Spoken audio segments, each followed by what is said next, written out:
Абай Құнанбаев қазақ жазба әдебиетінің іргетасын қалаған әйгілі тұлға. Ел президенті Қасым-Жомарт Тоқаев өз мақаласында Абайдың 175 жылдығын басты назарға алып, кең көлемде атап өтуді ұсынған. Біздің университетімізде бұл дәстүрден айнымады. Жиынның алғашқы бөліміне университет ректоры арнайы қатысты. Ол өз сөзінде Абай әр қазақстандықтың шамшырағы болуы керек. Абайды әлемдік деңгейде таныту біз үшін парыз, деді.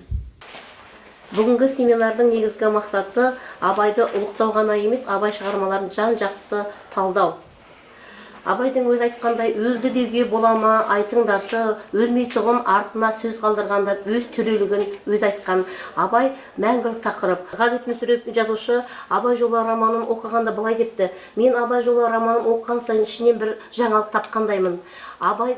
Осы Абай жолы роман арқылы қазақтың салтын, дәстүрін, мәдениетін, әдебиетімен толыққанды таныстым деген. Рухани мұраға толы жиынды ұйымдастыруда Нұр-Сұлтан қаласындағы Достық үйінің басшылығы да белсенділік танытты. Атап айтқанда Қазақстан Халқы Ассамблеясының мүшелері біртуар ақынның мерейтойына байланысты алдағы жоспарларымен бөлісті. Сонымен қатар семинар қатысушылары өз тараптарынан ұсыныстарын білдірді. Абайдың ой тұжырымдары баршамызға қашанда рухани азық болады. Сондықтан сананы жаңғырту арқылы 21 ғасырда еліміздің тың серпінмен дамуына жол ашамыз.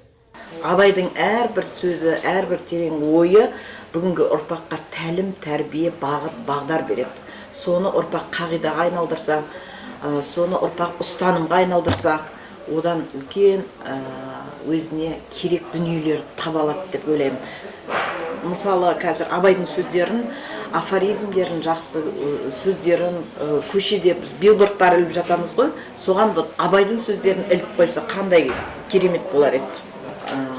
Абайдың мектеп жасынан бастап абайтануды оқытса, абайтану курстары, мысалы осындай техникалық университеттерде Абайдың курсы өте тиімді болады. Ұлы ақынның шығармалары бүгінде өзектілігін жоғалтқан жоқ. Абай туындылары арқылы халқымыз ұлттық мұрамызды қазіргі оң үрдістермен үйлестіріп дамыта алады. Үкілі Молдабай, Елизат Әділ, Қазату пресс.